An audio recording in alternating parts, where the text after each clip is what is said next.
on. You just led your first full lap. I did. And missing man formation got me a little choked up. But I led my first lap. She feels fast. I need more speed out of her. But it's a hell of a faster than it was. I'm getting hella good runs coming out. And you know what? It's fun driving a race car that does what it wants to do. Not when I'm fighting it anymore. I don't think I'm fighting it anymore. I've learned the car. And it's racing's fun. You know?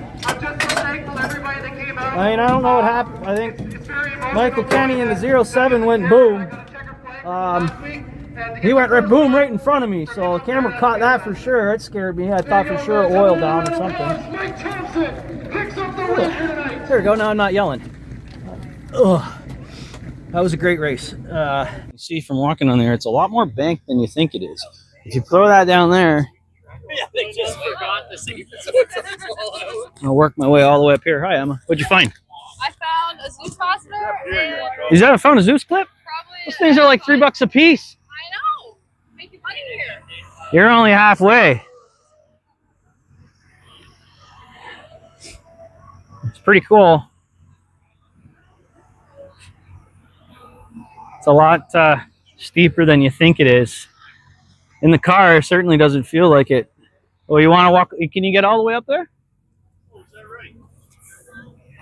So, I'm standing in the middle of turns 3 and 4. Middle of turns 3 and 4. Still just, it feels wrong. Not being here racing, it's what Dougie would have wanted. It's just, anywhere else on this track, he doesn't end up in the situation that he's in. But it happened 100 feet from the flag stand, and it just feels wrong. I don't have any other words for it. We're going to carry on. We'll keep doing racing in his memory, obviously. Turn number 1 now, and it's a completely different corner than turn number 3 and 4. And that's the cool thing about these tracks, these old school 50s built 60s tracks where they just kind of did it. They just built it and went, there you go. There's none of this cookie cutter like Vegas and Charlotte and the big tracks are all exactly the same. Oh, it's got different banking. You know, there's no character. This has character. Like, look at this. It's like, we call this the flat. So if I'm down on here, it's completely flat. So it's almost like this is where I want to be when I'm racing. But this is the out of bounds line. Right? So I'm not down there anyway. I'm usually aiming around here. But it just... right around here is where I'm going, and you can see it gets banked super quick, but then it flattens out at the top. So if you're all the way up there again, you get all messed up. You can see it. I don't know if the camera will pick it up, but you can see, obviously, she's on the flat right now through the camera. I'm where we would be running, and then it kind of levels off near the top of the wall. So if you get up on top of the wall, then you lose all your grip. You lose everything, not just from the rubber. You lose everything. It goes to an off-camber setup, which is just weird. Rest in peace, Dougie. We're doing this for you, brother. It's not the same without you here.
Apex in the corner. I can tell you. Oh, hi.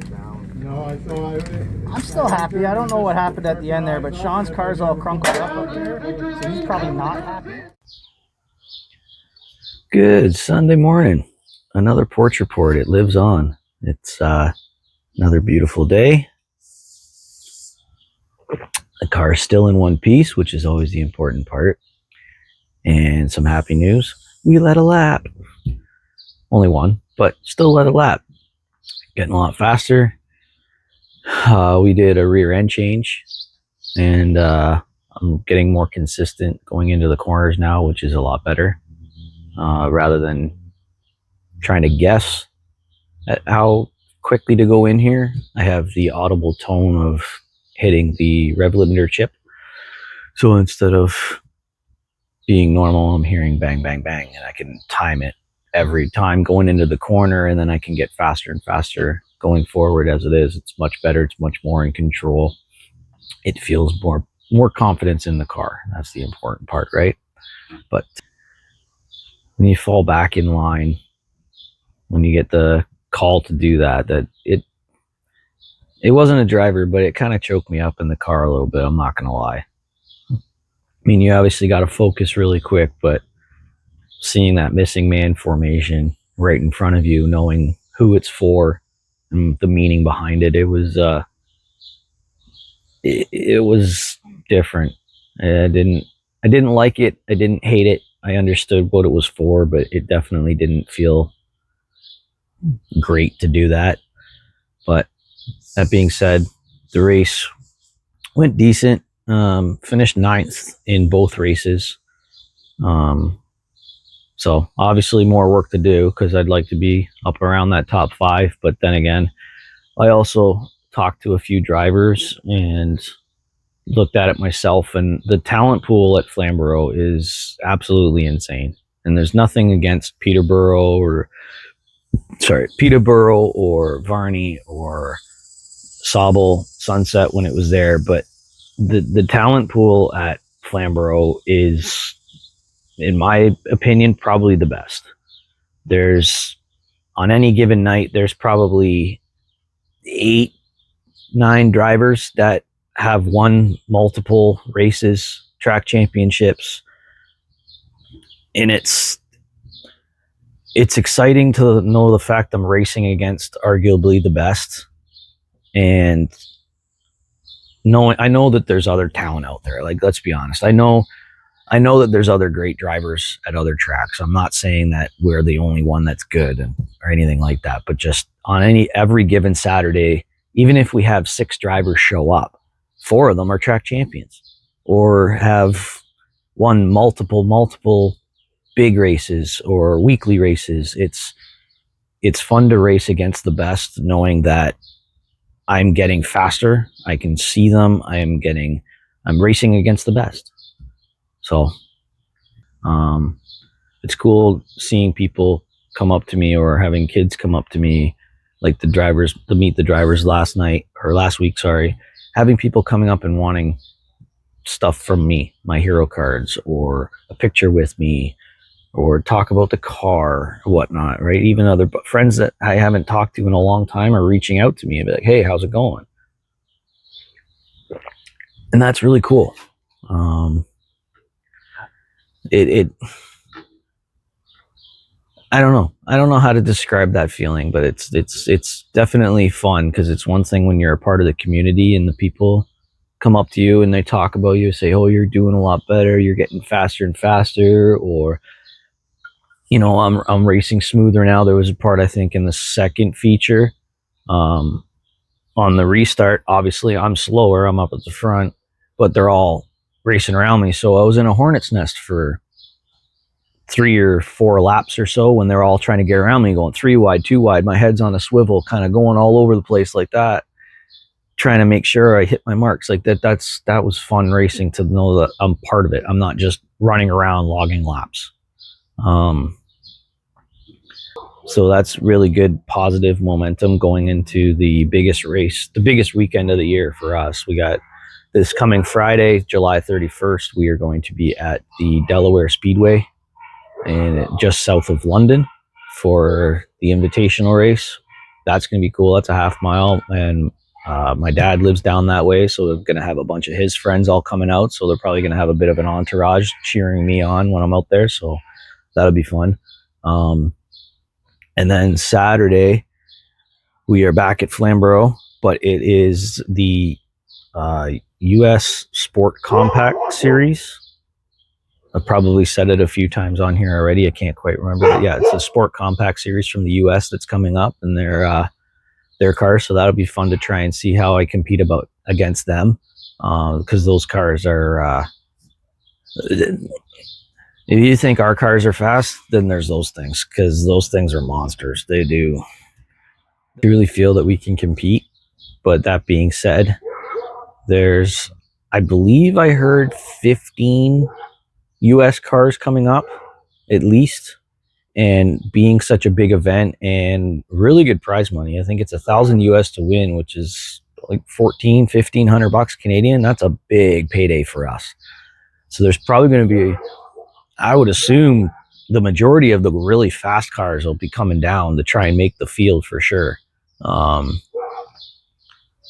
And it'd be fun to see if I make the field. I mean, if I make the field, holy crap. I mean, kind of a little notch on my belt is I'm a good mini stock or sport compact driver, right? Because it's like any other sprint car drivers. Is like, if you run at a local track and then you go and jump to a World of Outlaws and you make the show, holy crap, like I made the show against the best of the best. Like it's pretty badass.